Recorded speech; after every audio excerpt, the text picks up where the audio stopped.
Assalamualaikum warahmatullahi wabarakatuh. Bismillahirrahmanirrahim. Alhamdulillahi rabbil alamin. Wa bihi nasta'inu ala umuri dunya waddin. Asyhadu an la ilaha illallah wahdahu la syarika lah. Wa asyhadu anna sayyidana Muhammadan 'abduhu wa rasuluhu la nabiyya ba'dah.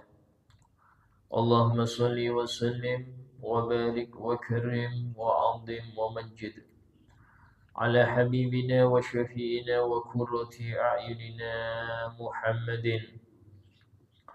وعلى آله وصحبه أجمعين. سبحانك لا علم لنا إلا ما علمتنا إنك أنت العليم الحكيم. رب اشرح لي صدري ويسر لي أمري واحلل عقدة من لساني يفقه قولي بجاه النبي وآله. قال الله تعالى وقل رب زدني علما. وقال رسول الله صلى الله عليه وسلم طلب العلم فريضة على كل مسلم. وقال الإمام بشير وطول البلاد والعباد الحبيب عبد الله بن علم بن محمد الحداد رضي الله عنه ورضي عنا به ورحمه الله ورحمنا به ونفعنا به في الدارين آمين. وعليك بالنصح لكل مسلم وغايته ألا تكتم عنه شيئا ترى في إظهاره له حصولا على خير أو نجاة من شر. قال رسول الله صلى الله عليه وسلم الدين النصيحة. ومن النصح أن تكون لكل مسلم في غيبته كما تكون له في حضوره وألا تظهر له من المودة بلسانك فوق ما يضمره قلبك. ومنه إذا استشارك مسلم في شيء وعرفت أن الصواب في خلاف ما يميل إليه أن تخبر به. وعليك dan wajib bagi engkau untuk menasehati setiap muslim atau berbuat nasihat, berbuat yang terbaik untuk setiap muslim. Dan ini diambil daripada hadis Nabi Muhammad SAW.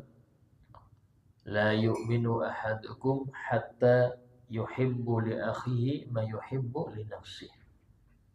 Tidak sempurna iman seorang dari kalian sampai dia mencintai untuk saudaranya sesama muslim apa yang dia cintai untuk dirinya. Ya, tidak menjadi sempurna iman seorang dari kalian sampai dia inginkan apapun yang untuk dirinya juga dia inginkan untuk saudaranya. Dia ingin untuk dihormati, maka hormati orang lain. Dia ingin tidak digonjeng, jangan menggonjeng orang. Dia ingin untuk diperlakukan dengan baik dirinya atau keluarganya, maka jangan kita memperlakukan yang gak baik pada orang lain. Nah, ini adalah bentuk daripada keimanan. Sehingga orang beriman itu bukan hanya urusan sholat, ahli dzikir, ahli tidak. Ketika dia ingin dirinya itu selamat dari neraka dan dia ingin terjauhkan dari kebodohan, maka dia juga ingin itu kepada orang-orang muslimin seluruhnya.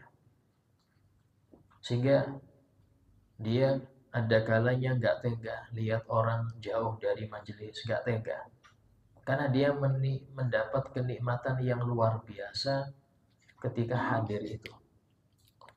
Dia mendapatkan ilmu yang menjadikan hidup dia ini semakin terarah.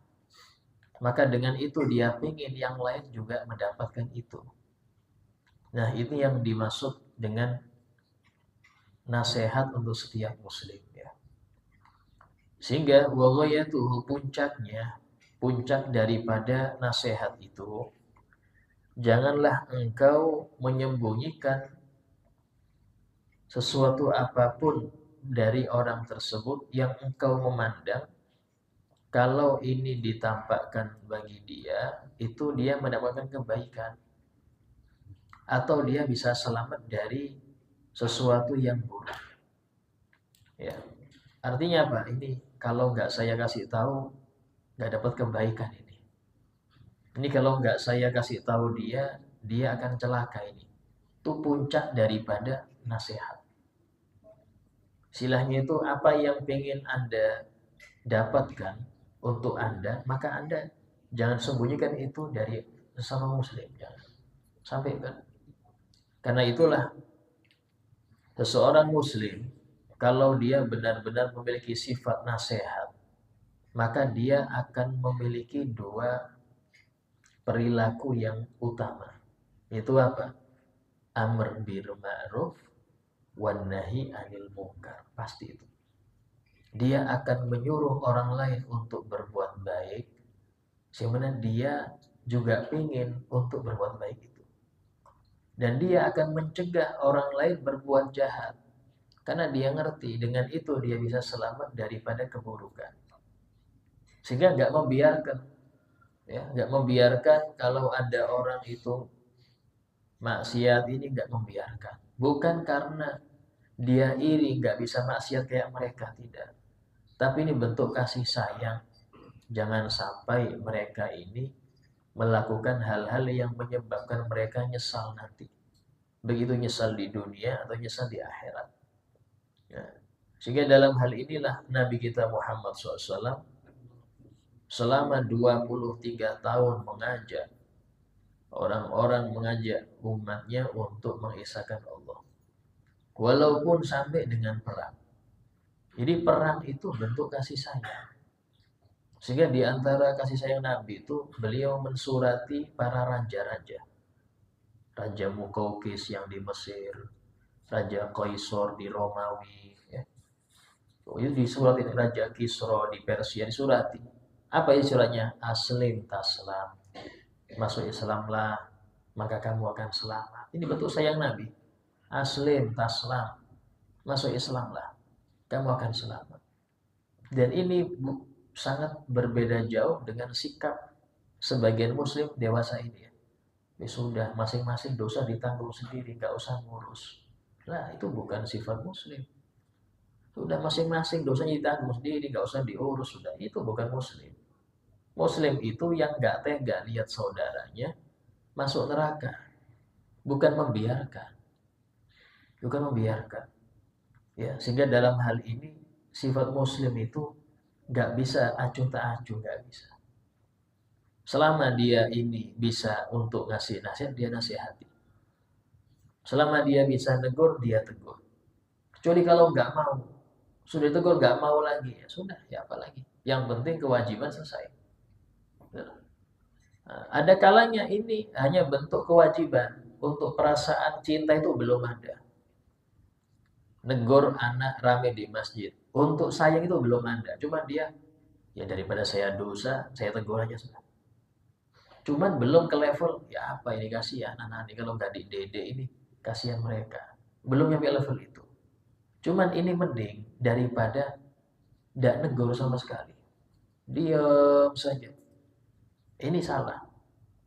Bahkan ada yang cintanya itu membiarkan mereka dalam kesesatan.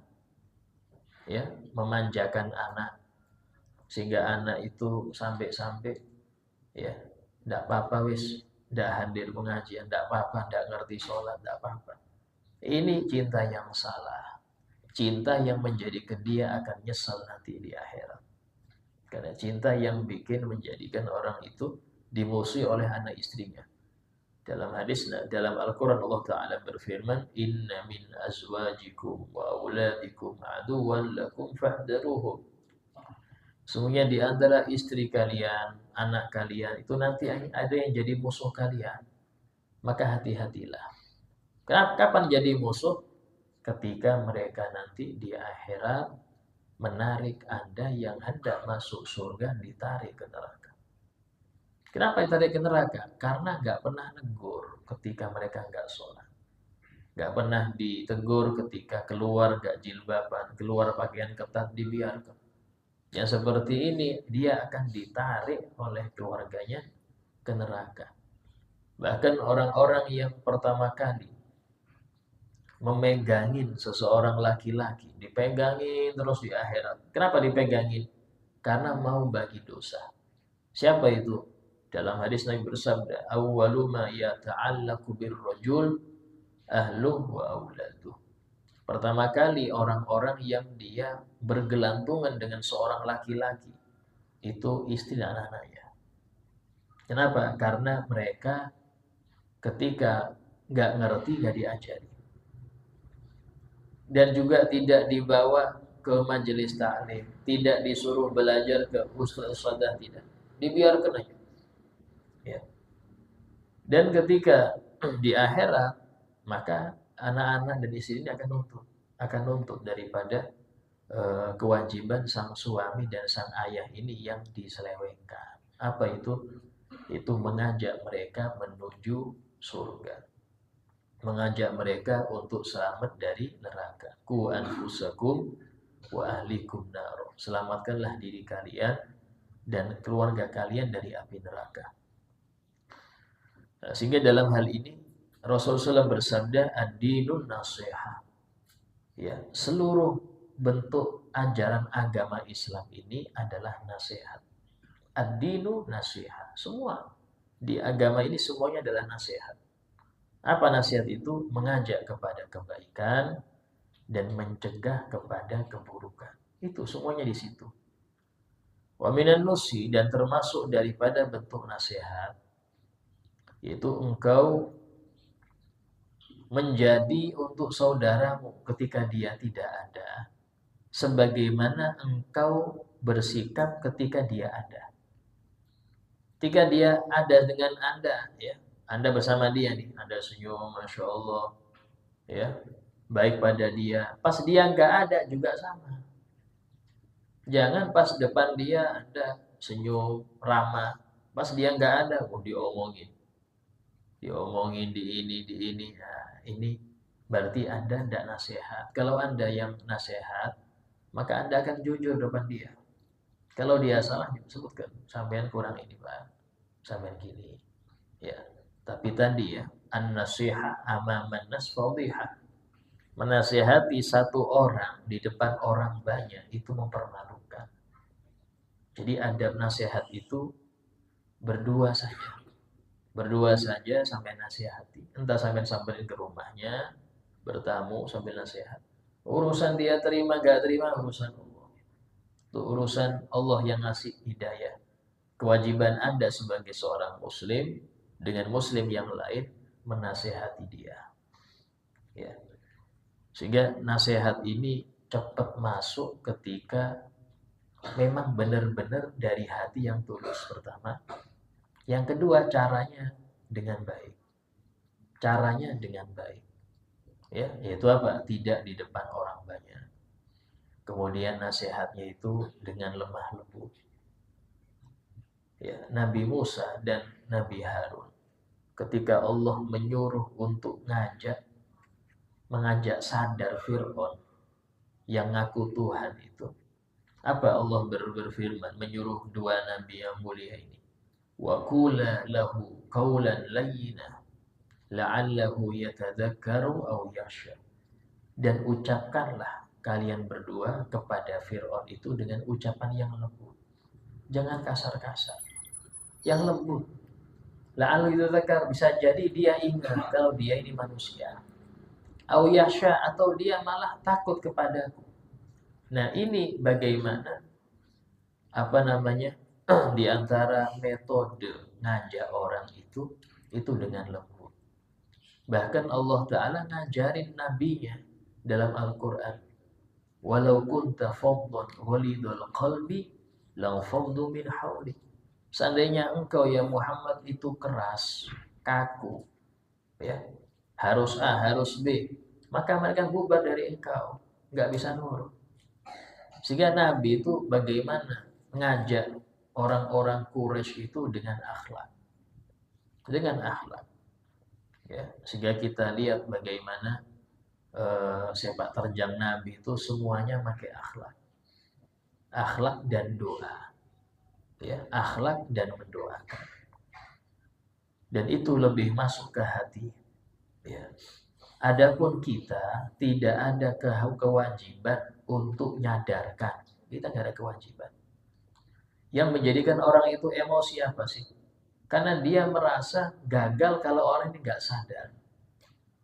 Kalau dia nggak sadar, berarti saya gagal Ustaz. Bukan. Gagal itu ketika Anda nggak nyampe kan. Karena tugas Anda paling puncak cuma nyampaikan. Jangan Anda, nabi-nabi aja cuma tugasnya menyampaikan. Wa ma alaina illa balagul mubin. Dan kami tidak ada kewajiban kecuali menyampaikan dengan penyampaian yang jelas. Dalam ayat yang lain Allah Ta'ala berfirman khusus untuk Nabi Muhammad. Ya ayyuhan nabi balligh ma unzila ilaika min rabbik. Wa illam taf'al fama ballaghta risalatah. Wahai sang nabi, sampaikan apa yang sudah diturunkan oleh Allah kepada engkau. Kalau tidak, maka engkau belum menyampaikan risalahnya. Di sini bagaimana? Nyampaikan aja sudah. Urusan yang ngasih hidayah itu Allah. Nah, ketika seseorang itu nasehatin, tapi dia merasa harus saya yang bisa merubah dia. Kalau nggak saya siapa lagi? Nah ini loh perasaan yang nggak baik. Kalau nggak saya siapa yang bisa merubah dia ini? Akhirnya dia emosi, akhirnya marah, ya. Sampai kadang-kadang menjelekkan orang yang dinasihati. Nggak bakal sadar kalau Anda jelek-jelekkan orang yang mau Anda jadikan dia baik, nggak bisa. Malah dia akan lari. Dia lembut. Ya. Yang kedua apa? Mendoakan. Mendoakan. Nabi SAW ketika diusir oleh orang Taif mendoakan, Allahumma hdi qaumi. Ya Allah berilah hidayah kaumku. Fa innahum la ya'lamun. Sesungguhnya mereka tidak tahu. Bahkan disebutkan Nabi SAW itu ketika Siti Aisyah melihat Nabi SAW itu sujud lama sekali. Maka kemudian si Aisyah mengatakan, ya Rasulullah, doakan aku, kata si Aisyah. Maka Nabi mendoakan, Allahumma firli Aisyah ma asarrat wa ma a'lanat ma abtanat wa ma adharat ma a'madat wa ma akhta'at. Ya Allah, ampunilah untuk Aisyah apa yang dia sembunyikan, dosa yang tersembunyi atau yang tampak, dosa yang dia sengaja atau dosa yang dia nggak sengaja, dosa yang kecil atau yang besar. Dengar itu Siti Aisyah ini jingkrak senang. Bagaimana doa didoakan Nabi? Sehingga kata Rasul, ya Aisyah kamu senang dengan doaku. Iya ya Rasul, ya apa? Enggak senang, yang doakan engkau. Yang enggak mungkin tertolak doanya. Apa kata Nabi? Ketahuilah Aisyah, itu doaku tiap malam untuk umatku. Itu doaku tiap malam untuk umatku. Dan ini bagaimana Nabi enggak cuma ngajar, tapi doakan. Nah inilah yang diantara metode ngajak orang dakwah yang banyak orang tidak ngamalkan. Dan saya nggak bilang dakwah itu hanya untuk dai, untuk ustaz, tidak. Anda di keluarga sebagai dai untuk anak istri Anda. Anda di sekolah sebagai dai untuk murid-murid di sekolah. Dai itu nggak harus istilahnya harus ulama ya. Ya ngajak itu siapapun bisa. Ngajak itu siapapun bisa. Ya. Beda dengan mengajar ya. Ngajar itu bisa. Ngajak, diajak. Sehingga dalam hal ini sikap atau pedoman orang yang mengajak itu pertama dia hanya nyampaikan. Yang kedua, jangan memaksa ini harus berubah. Yang merubah adalah Allah Ta'ala. Nah, karena itulah disebutkan di sini termasuk nasihat adalah jangan dia berbeda ketika depan orang itu dengan di luar, beda jangan. Ketika Anda di depannya Anda ramah, tidak membuka aibnya, maka ketika Anda di luar jangan Anda membuka aibnya, berarti Anda tidak ngasih nasihat di situ. Kadang ada orang ini ya, tidak cocok dengan seseorang. Wah ini kayaknya kurang senang dia, pengajian kurang senang. Datengin nasihati. Enggak, dia diomongin di luar. Kalau memang Anda lihat ada sesuatu yang nggak pas pada dia, samperin. Tapi tadi caranya, yaitu hanya berduaan pertama ya. Kemudian dengan cara yang baik. Dengan cara yang baik. Kemudian wa alla tudhir lahu minal mawaddah bilisanik fawqa ma yudmirhu qalbu. Di antara bentuk nasihat, jangan engkau menampakkan cinta, menampakkan suka kepada sesama muslim dengan lidahmu lebih daripada yang ada di hatimu. Ya, kalau di hatimu biasa, jangan engkau terlalu, masya Allah kamu, padahal di hatinya biasa aja. Bahkan disebutkan orang yang gampang memuji ini gak baik. Nabi bersabda, "Uhfut ala wujuhil maddahin." Lemparkan tanah ke wajahnya orang-orang yang senang muji. Kenapa? Karena dia menjadikan orang yang dipuji itu bisa lalai, bisa terlena dengan pujian sehingga bikin dia bisa ujub lah, bisa sombong lah, macam-macam. Ya, sehingga hendaknya dalam ini puji tapi sebatasnya aja, sewajarnya, jangan terlalu. Ya, bahkan di antara cara mendidik anak itu, ya, itu kalau memang dia berbuat baik, pujilah, tapi jangan sampai bikin dia ini merasa lebih baik dari yang lain. Puji ya apa-apa, kasih apresiasi, hadiah, sumpah, tidak apa-apa. Tapi jangan sampai menjadikan dia ini lebih baik dari yang lain. Kalau dia salah langsung tegur. Berarti apa? Berarti dia belum sempurna, masih ada salahnya. Sehingga dia berusaha memperbaiki apa yang diperbuat daripada kesalahan. Wa minhu, dan di antaranya, idza istasyaraka muslim fi syai'in wa arafta anna as-shawab fi khilafi ma yamilu ilaih an tukhbira bih. Jika seorang muslim meminta pendapat kepadamu dalam suatu perkara dan kamu ngerti bahwasanya yang baik itu bukan yang dia pilih, maka harus Anda kasih tahu. Jangan Anda bilang, oh ya bagus itu, padahal dia ngerti, wah ini nggak baik sih. Jangan Anda bilang bagus-bagus pada orang yang mau minta musyawarah pada sesuatu perkara yang Anda ngerti ini nggak baik. Ya, karena tujuan dia minta pendapat Anda karena dia ngerti Anda lebih berpengalaman, bisa jadi, atau Anda lebih bijak. Nah ini kalau memang nggak cocok, kasih tahu, maaf, pandangan saya ya kayak gini. Nah, tapi terserah sampean, mau lanjut apa terserah sampean. Kita kasih pandangan. Itu lebih enak itu. Jangan nyanyi, ya, kasih pandangan. Jangan bilang, ya sudah bagus. Padahal Anda tahu di hati Anda ini nggak cocok, ini nggak baik. Yang seperti itu bukan muslim sejati. Ya, muslim sejati dia akan mengarahkan siapapun yang dia cintai kepada yang baik. Dan cinta kepada muslim, sesama muslim, termasuk daripada ibadah hati, ya. Tadi katakan la yu'minu ahadukum, tidak sempurna iman saudara kalian sampai dia mencintai untuk saudaranya apa yang dia cintai untuk dirinya. Nah, kemudian wa mimma yadullu ala khilafin nushi al-hasadu lil muslimin ala ma atahumullah min fadlih. Ya, ini. Dan termasuk yang menunjukkan orang itu gak punya sifat nasihat.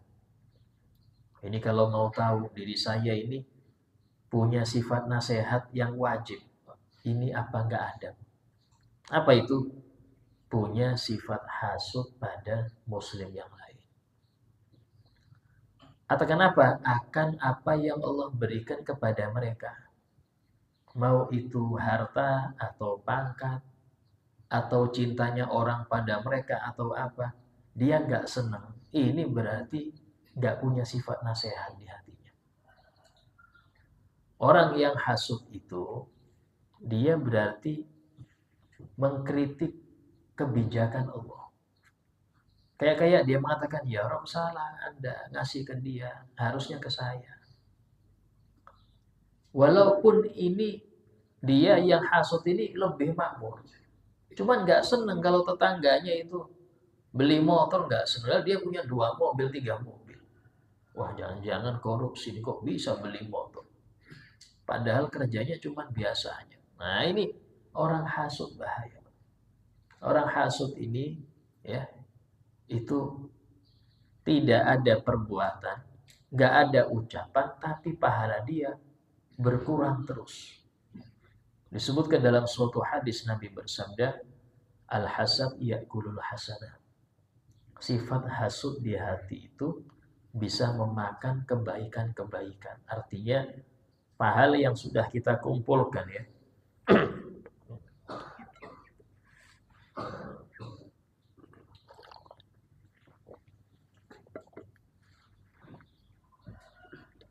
Pahala yang sudah dikumpulkan, yang diterima, baca Qur'annya, tahajudnya, itu bisa habis dengan hasud yang masih ada bercokol di sini, ya habis. Walaupun dia kalau ketemu yang biasa itu dia senyum, nyapa, ya apa kabar, baik. Di hati itu nggak senang. Nggak senang apa? Nggak senang dia dapat nikmat. Walaupun nikmat itu dia nggak dapat, tapi dia jangan dapat. Walaupun dia dapat lebih banyak, dia nggak senang kalau orang itu dapat.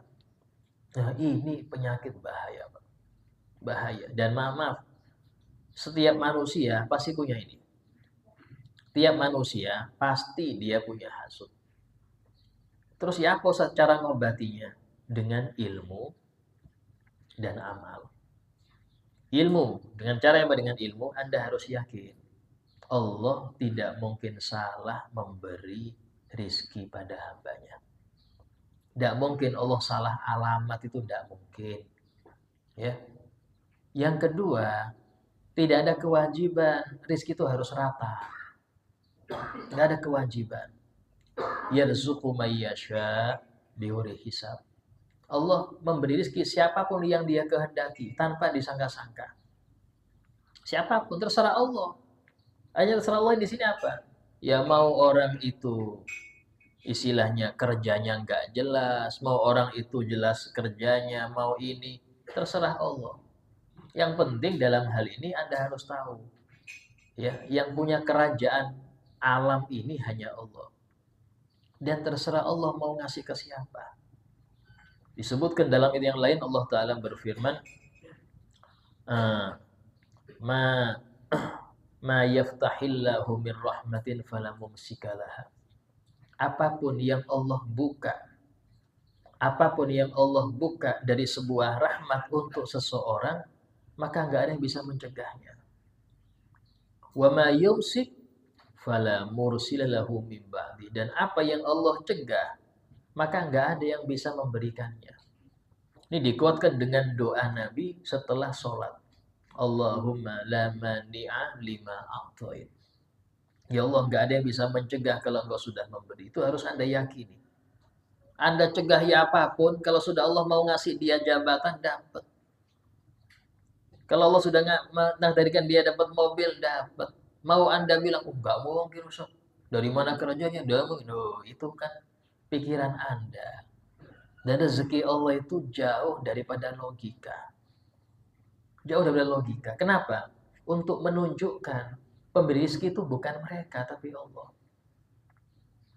Sehingga disebutkan, ya, berapa banyak orang itu kaya, ya, punya karyawan banyak, cuman lulusan SD aja. Kadang-kadang SD pun nggak lulus, pakai paket lah gitu. Yang S2, kok mentang panting, mana-mana nyari-nyari nggak mendapat. Sehingga dalam hal ini, apa yang diambil pelajaran dalam hal ini?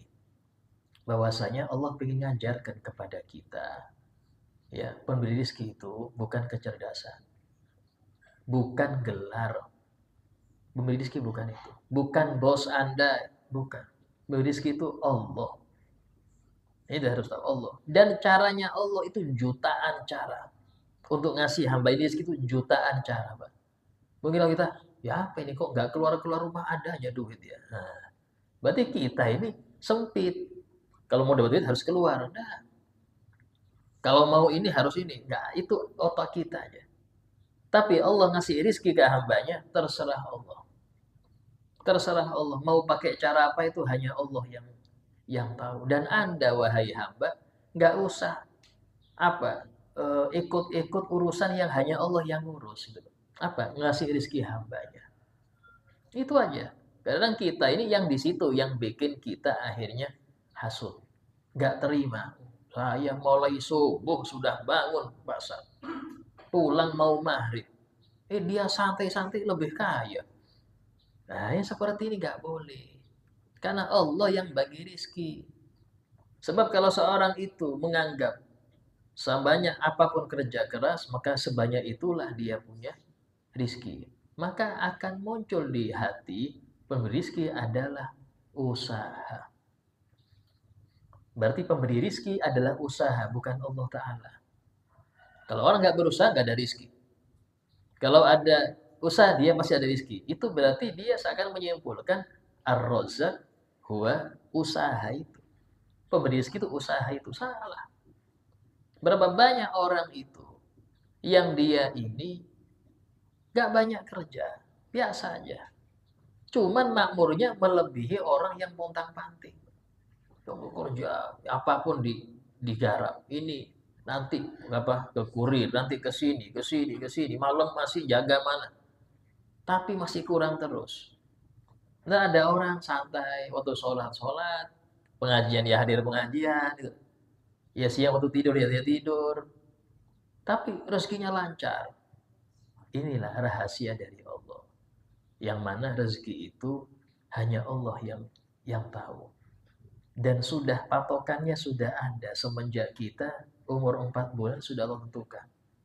Fulan ajalnya sekian, rezekinya sekian. Itu sudah beres itu. Sudah beres. Gak ada lagi yang bisa merubah. Ya. Ini rezeki ya. Artinya yang Anda nikmati. Beda dengan harta. Harta dengan rezeki itu dua hal yang berbeda. Dua yang berbeda. Kalau harta itu hak milik. Rezeki itu hak pakai. Apa yang Anda miliki belum tentu Anda pakai. Tapi yang pasti yang Anda miliki, nanti Anda dihisab di akhirat akan itu. Walaupun nggak Anda pakai. Orang meninggal punya kaplingan hektar-hektaran. Maka dia nggak pernah pakai kaplingan itu. Dia cuma tinggal di rumahnya. Ngapain pakai kaplingan banyak itu? Tapi nanti di akhirat dia dihisab dengan kaplingan itu. Itu yang dimaksud ada hak milik, ada hak pakai. Yang kemudian rezeki itu macamnya banyak, Pak. Paling rendahnya rezeki itu apa? Duit. Jadi kalau ada orang berpikiran saya nggak ada duit, ini berarti nggak ada rezeki. Itu rendah betul. Dia menilai rezeki yang paling bawah. Apa itu? Rezeki adalah duit. Kalau nggak ada duit, berarti nggak ada rezeki. Kalau ada duit, ada rezeki. Itu paling minim pikiran orang urusan rezeki. Bayangkan dalam doa apa habis doa setelah baca Quran. Itu dijelaskan. Allahumma arhamna bil Quran waj'alhu imaman wa nuran wa rahmah. Allahumma dzakirna minhu ma nasina wa 'allimna minhu ma jahilna warzuqna tilawatahu. Ya Allah, berilah kami rizki untuk bisa baca Quran. Itu rezeki. Saya memang kasih kesempatan baca Quran, itu rezeki dari Allah. Warzuqna tilawatahu. Ana al-lail, membaca Quran sepanjang malam. Watrafan nahar, sepanjang siang. Itu rezeki. Banyak orang bisa membaca Quran pinter, tapi sebulan sekali pun buka Quran gak sempet. Gak sempet. Padahal dia pinter, baca Quran pinter. Padahal kadang-kadang ngajarin anaknya Quran. Cuman buka Quran nggak sempet. Berarti apa? Rezekinya nggak dapet. Rezeki yang paling tinggi apa? Paling tinggi ma'rifah billah. Kenal Allah. Kemudian tumaninah nafas, jiwa yang tenang. Hati yang tenang itu tenang akan jaminan rizki, tenang akan bagaimana anak-anaknya ini nanti akan masuk surga bersama dia, tenang. Tenang ini, tenang apapun yang Allah takdirkan tenang. Itu nikmat, rezeki besar. Orang kalau dapat itu tenang. Jadi walaupun dia nggak ada duit, tenang dia. Kenapa? Dia dapat yang terbesar. Hati bersih itu rezeki. Ilmu agama rezeki. Ya, sehingga dalam hal ini rezeki itu ada kalanya orang-orang alim, orang soleh itu ngurangin rezeki yang bersifat jasmani agar rezeki yang maknawi besar. Ya, karena rezeki itu ada yang jasmani, ada yang rohani ya. Jasmani kayak makan, ya makan enak, makan itu, ya itu rezeki karena ya dia pakai kan, dia nikmati. Ya. Ada kalanya sengaja dia kurangin rezeki jasmani agar maknawinya besar. Kenapa? Karena rezeki nggak berubah, Pak. Patokannya segitu segitu. Tinggal kita mau mengolah yang paling banyak yang mana. Banyak orang lebih rela, nggak apa-apa wis rezeki yang jasmani banyak, walaupun yang maknawi kecil nggak apa-apa. Nah, seperti itu. Tapi orang-orang yang cerdas, yang dia tahu rezeki maknawi itu nyambungnya sampai akhirat. Apa itu? Yaitu ilmu agama, taufik, hidayah, ya, bersih hati, paham akan isi Quran, ya, paham akan agama, itu rezeki maknawi.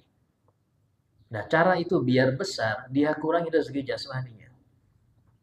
Mereka ada yang puasa itu hampir tiap hari. Berbukanya bukan 2 piring, 2 suap, 3 suap. Demi apa? Demi rezeki maknawi biar besar. Ngurangin tidur. Orang tidur nyaman sampai kipasan, goleng segala, dia ngurangin tidur. Demi apa? Demi maknawi yang tinggi. Kalau mau mikir di situ, banyak orang kenapa sih dia bisa makan yang nikmat tapi kok biasa aja dia makan? Bukan karena pelindung dirinya, tapi dia pingin yang rezeki maknawi. Sehingga jangan heran orang-orang yang menuntut ilmu itu nggak boleh tidur banyak, nggak boleh makan banyak. Kenapa? Biar ilmunya dapat banyak. Ya kalau dia makan banyak, tidur banyak, ilmunya dikit dapatnya. Karena jasmani dan rohani itu berbanding sama. Ketika Anda perbanyak jasmaninya, rohani sedikit. Kalau rohani diperbanyak, jelas mau nggak mau jasmani harus sedikit. Tinggal Anda dikasih pilihan, mau yang besar mana? Mau besar yang mana? Nah, itu di dalam hal yang dinikmati. Adapun harta, uang yang banyak, itu belum rezeki. Berapa banyak orang nyimpen miliaran di bank, dia meninggal nggak nikmati sedikit pun. Tapi dia yang dihisab di akhirat. Ini yang dinikmati anak istrinya. Syukur-syukur kalau dipakai taat. Kalau dipakai maksiat, dia kena dosanya juga. Nah ini loh yang harus kita ketahui. Bahwasanya ada konteks rezeki, ada konteks harta. Ya, harta dan rezeki itu dua hal yang berbeda. Rizki itu ya tidak mungkin Anda meninggal kecuali habis rizki Anda. Nggak mungkin seseorang itu meninggal kecuali rizki yang sudah dipastikan untuk dia itu habis, baru meninggal. Nah, beda kalau harta. Harta nggak akan habis kalau cuma disimpan aja. Anda pasti meninggal walaupun harta nggak habis. Karena itu cuma hak milik, bukan hak pakai. Bukan hak pakai. Nah bedanya ruhani dan jasmani. Ruhani bikin Anda nikmat dapat banyak di akhirat. Orang dapat ilmu, pemahaman agama, taufik, itu bikin nikmatnya di akhirat tambah besar. Nah itu yang dikejar. Dan itu yang dimaksud dalam doa Rabbana atina fid dunya hasanah. Ini hasanah dunia itu nikmat rohani nih loh. Kalau nikmat jasmani orang kafir pun dapat. Banyak orang kafir itu makannya enak, tidurnya nyenyak banyak. Cuman mereka nggak dapat rohani. Rohani khusus untuk kita. Enggak, jangan kita ini ragu ya bahwasanya orang-orang yang memang sengaja mensedikitkan makan, mensedikitkan tidur, itu bukan karena mereka fakir, tapi karena ingin memperbesar rohani. Nabi SAW disebutkan ketika Sayyidina Umar bin Khattab masuk ke rumah beliau izin siang-siang, tuh Nabi itu songgengkep mungkin ya panas ya nggak ada kipas angin, itu nggak pakai baju beliau, sampai sini aja. Sehingga waktu bangun itu tampak di punggung beliau itu bekas-bekas daripada jerami. Sayyidina Umar lihat itu nangis. Ya Rasulullah, tuh Raja Kisra enak di kasurnya. Sampean Rasulullah kok kayak gini? Istilahnya, sampean bisa minta sama Allah, minta makmur, minta kaya kan bisa. Kok sampai kayak gini susahnya? Itu loh.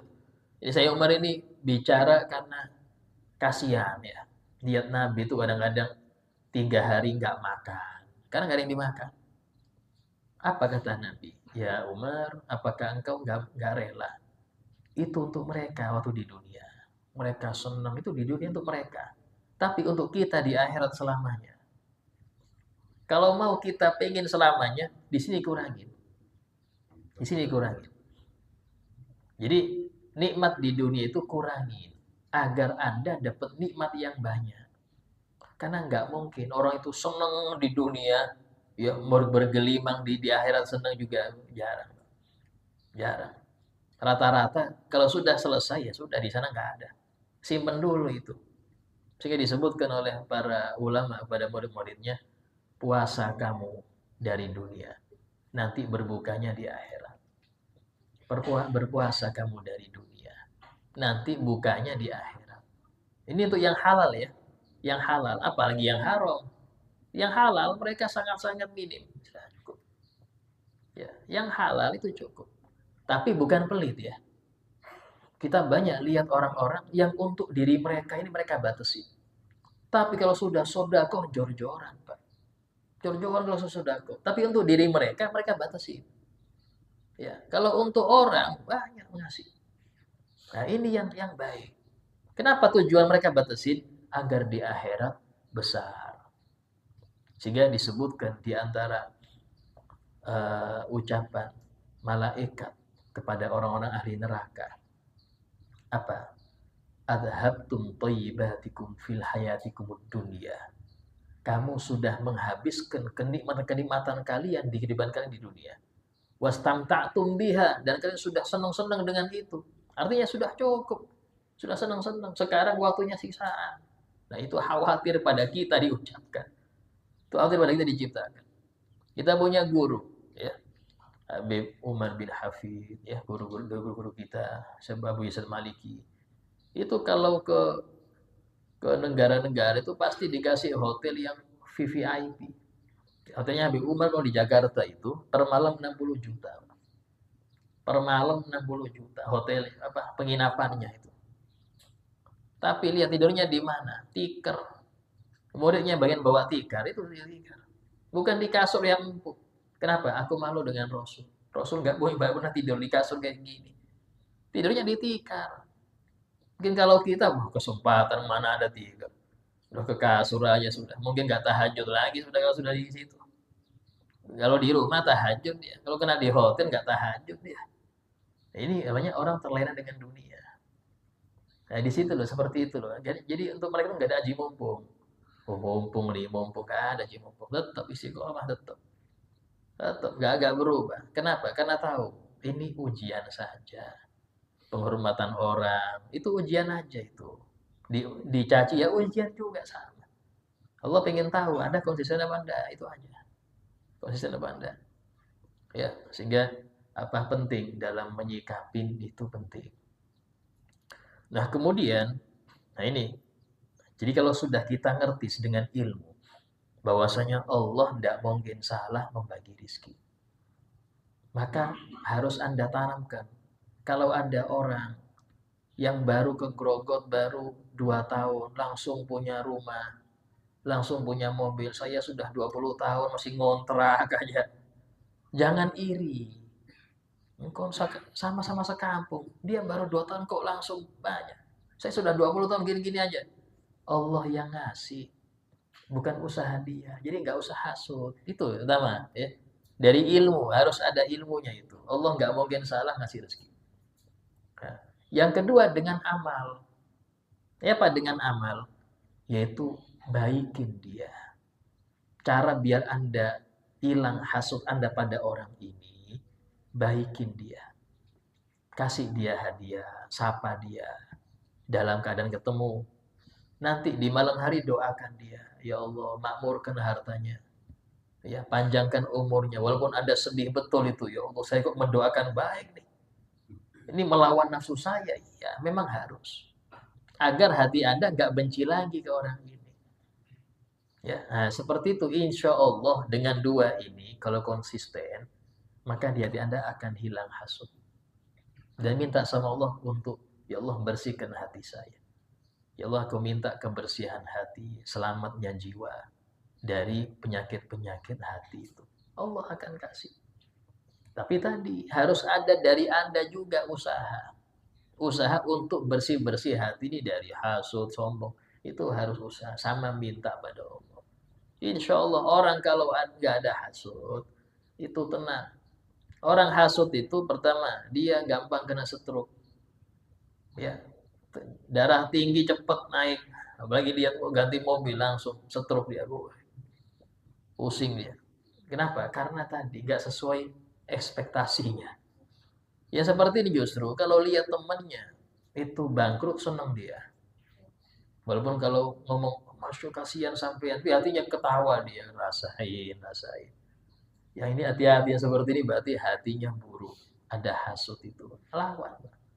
Dan orang tidak bisa masuk surga kalau masih ada hasut. Ya, kita nggak bisa mendeteksi orang lain ini ada hasutnya, nggak bisa. Namanya suudon. Tapi kita bisa untuk diri pribadi. Oh saya kayaknya ada ciri ini nih. Ya apa ngobatinya tadi caranya. Ya. Insya Allah kita melanjutkan pembahasan tentang hasud ini ya, yang itu kembalikan daripada nasihat pada tahun yang akan datang. Sebagai paripurna majelis, ada yang mau bertanya, silakan ditanyakan. Assalamualaikum. Assalamualaikum warahmatullahi wabarakatuh. Yang tadi sampaikan itu berpuasa di dunia, bukanya nanti di akhirat. Gimana? Iya. Caranya? Iya. Sekarang itu bukan puasa arti syariat ya. Itu puasa arti bahasa, menahan. Tahan dirimu untuk maksiat. Lihat perempuan yang molek ini, tahan. Nanti bidadari 70 sampai dapat. Per orang 70 itu, santai aja. Gak usah khawatir, gak dapat gak usah khawatir. Ya. Tahan pengen punya mobil bagus. Ya. Kalau memang gak ada duit, gak usah terlalu mulu. Kalau ada duit beli, jangan disimpan. Duit Anda simpan, padahal Anda pengen mobil, berarti ini cuma hak milik bukan rezeki. Anda belikan mobil yang bagus mewah, rezeki itu. Kalau Anda simpan, nah nanti aja eman ini duit saya eman, tapi ngiler terus lihat orang mobil bagus. Belikan, jadi rezeki Anda bukan milik. Kalau milik, Anda nggak nikmati. Tapi Anda dihisap, itu kan repot di situ. Anda nggak menikmati tapi dihisap, ini yang bahaya itu. Ya. Artinya di sini banyak arti puasa, ya. Puasa dari melihat yang haram, puasa dari menahan keinginan-keinginan, pengen ini tak puasa. Nanti di akhirat lebih lama. Ya. Disebutkan mujahadah paling berat itu, ya. Apa? Mencegah diri dari apa yang Anda cintai. Sini Ibn bin Adham itu paling seneng, kata beliau, anak paling seneng daging yang dibakar separuh, ya, dicelupkan ke kecap, itu paling seneng. Tapi 40 tahun aku tidak makan itu. 40 tahun dah disuguhi orang dah. Kenapa? Ini yang paling aku senang. Dah. Itu yang bikin naik tingkat, Pak. Itu bikin naik tingkat. Kadang ada orang sok pengen sate, sok.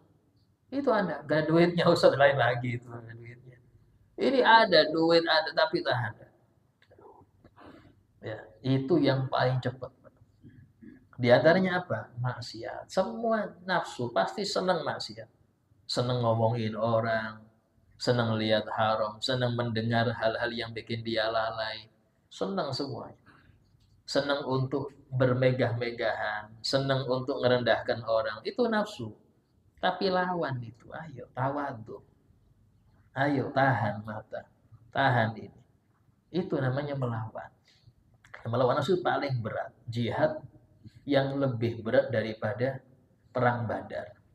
Sehingga Nabi ketika bersabda kepada para sahabat setelah pulang dari perang Badar, kata Nabi, raja'na minal jihadil asghar ilal jihadil akbar. Kita pulang dari jihad yang kecil ke yang besar. Kaget sahabat, jihad apa ya Rasul yang besar dari perang Badar? Jihadun nafsi, melawan nafsu. Karena itu bukan sebulan 2 bulan. Sepanjang apa umur Anda, selama itu juga jihadnya. Yang dilawan ini diri sendiri, Pak. Diri sendiri. Artinya Anda pengen, Anda lawan. Anda pengen, Anda lawan. Ya, contoh nih, ada makanan. Pengen sudah beli nih. Sudah pengen makan. Nah, saya mau ngasihkan ke teman saya. Tuh berat itu, ngasih ke teman tapi ambil. Nah, ambil. Walaupun semoga ditolak, ambil. Diterima, dimakan di depan saya. Ya Allah, enaknya. Tapi itu namanya mujahadah. Ya. Sehingga Nabi SAW dalam Al-Quran, Allah Ta'ala berfirman, lan tanalul birra. Kamu tidak akan mendapatkan hakikat buah kebaikan hatta tunfiku mimma tuhibbun. Sampai kamu menginfakkan, memberikan apa yang kamu cintai. Kalau mengasih sesuatu yang Anda nggak butuh, gampang. Oh ini ada kelebihan pakaian, kasihkan aja. Oh ini kelebihan makanan, sudah kenyang semua, kasihkan aja, gampang. Tapi kalau kita yang lapar, sudah makan, siap-siap, sudah goreng segala, mau nyantap, ada orang lapar minta, kasihkan, itu berat itu. Tapi Anda dapat hakikat kebaikan. Apa itu? Berkorban untuk orang lain. Berkorban ini, Masya Allah, banyak. Cara itu banyak. Dan Anda yang lebih tahu. Yaitu namanya mujahadah nafsu. Ya. Pertanyaan lain? Oh ya. Assalamualaikum warahmatullahi wabarakatuh. Bagaimana cara hati diri sendiri dan dalam seperti adalah menerapkan dan menjalani adab tersebut untuk diri sendiri. Yang kedua, ketika melihat ketidakbaikan, ingin hati-hati, terutama untuk keluarga, muncul rasa was-was.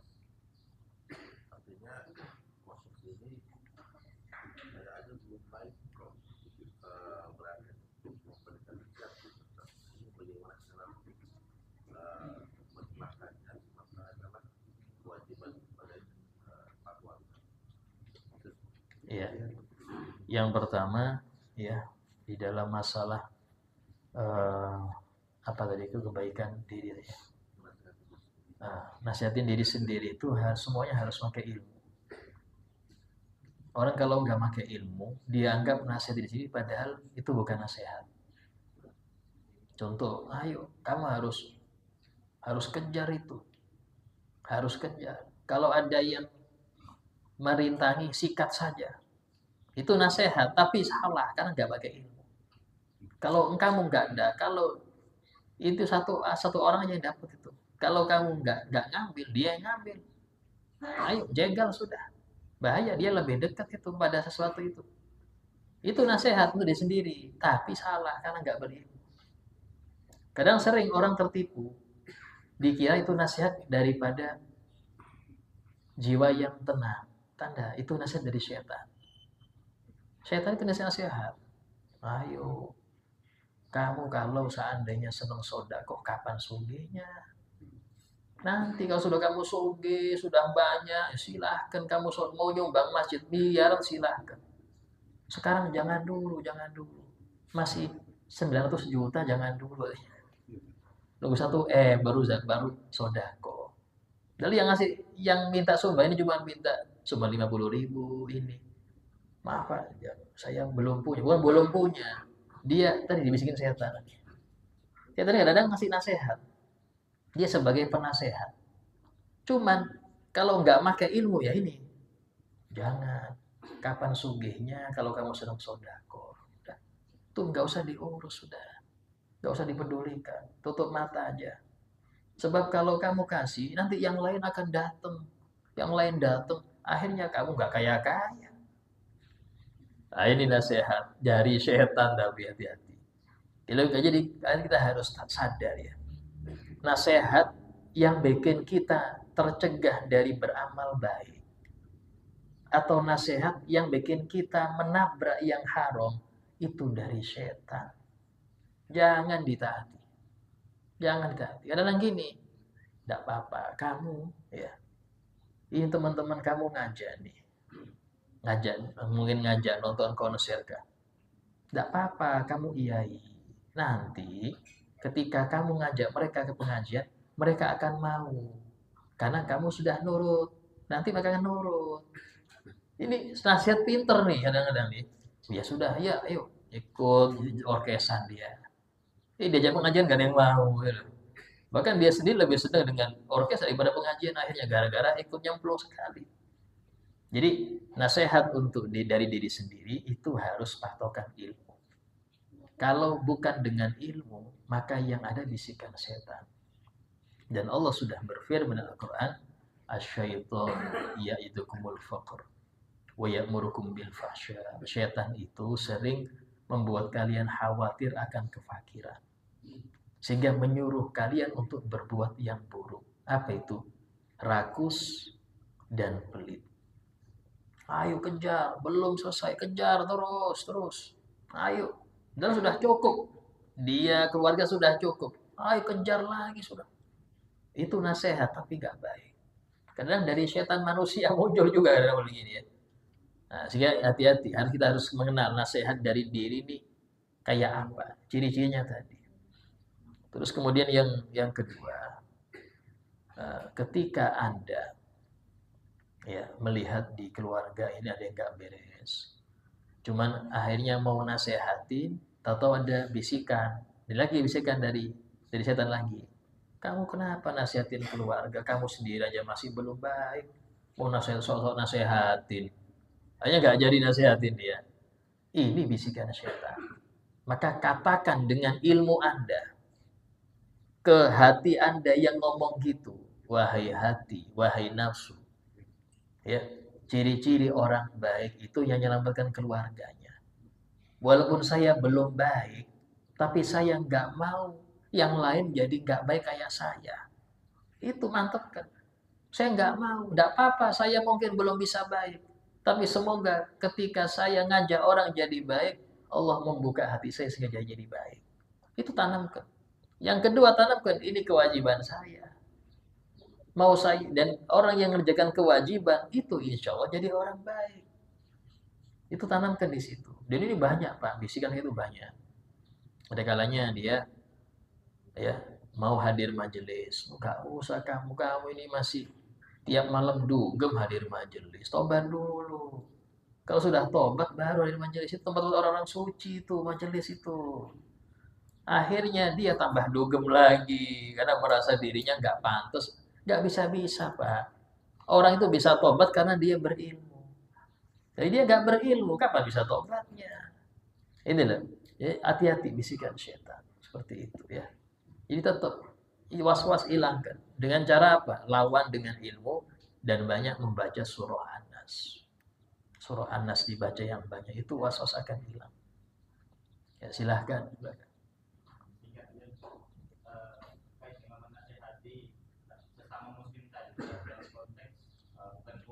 Iya. Iya.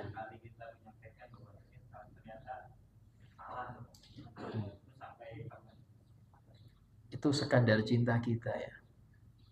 Kalau kita sayang, maka kita akan negur terus selama dia itu melenceng. Orang tua yang sayang anaknya, ya itu gak cukup sekali, bahkan tiap hari dia akan ngomel-ngomel. Gara-gara anaknya ini mungkin walaupun sekolah gak pernah gosok gigi, ditegur terus tiap hari. Atau mungkin kalau mau tidur gak pernah pipis karena sering ngompol, ditegur terus tiap malam, ayo pipis dulu, ayo wudu, sudahkah ini? Terus kenapa? Cinta dia besar. Ya kalau Anda punya cinta besar pada saudara Anda, maka Anda nggak akan capek negur dia. Sampai kapan? Sampai dia baik. Misalnya saya seret dia ke surga, saya seret dulu, dia nggak suka saya seret. Dan dia akan terima kasih nanti kepada Anda. Nah itu, jadi tergantung kadar cinta Anda.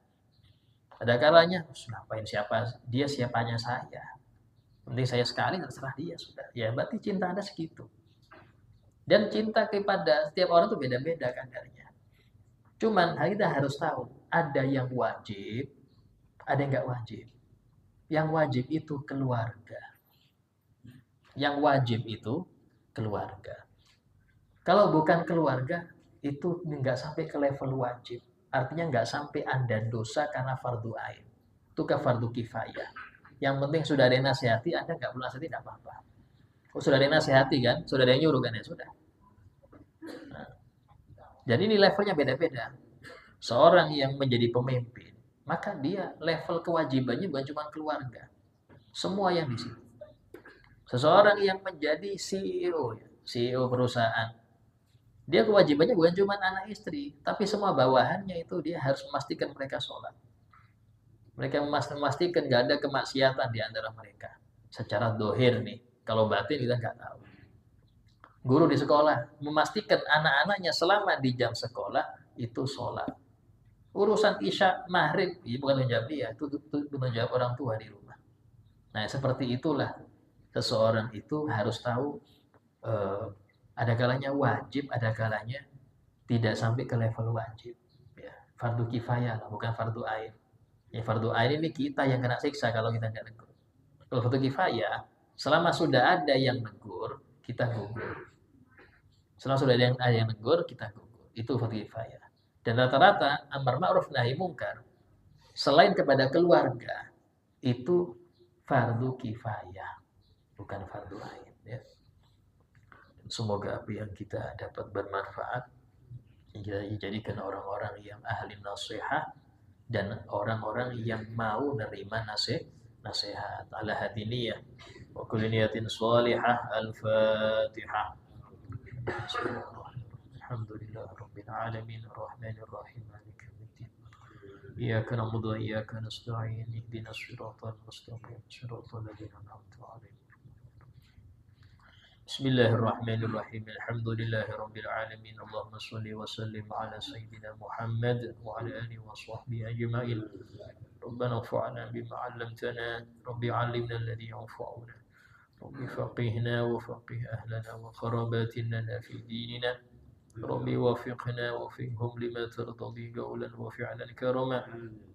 Warzuqil kulla halalan daima wa akhil angiya ulama nahda bil khair fa kulla syarr. ربنا واصلح لنا كل شؤون وقر بالرضا منك العيون وقض عنا ربنا كل الديون قبل أن تأتينا رسل المنون ربنا آتنا في الدنيا حسنة وفي الآخرة حسنة وقنا عذاب النار وصلى الله على سيدنا محمد وعلى آله وصحبه وسلم والحمد لله رب العالمين تقبل الله منكم.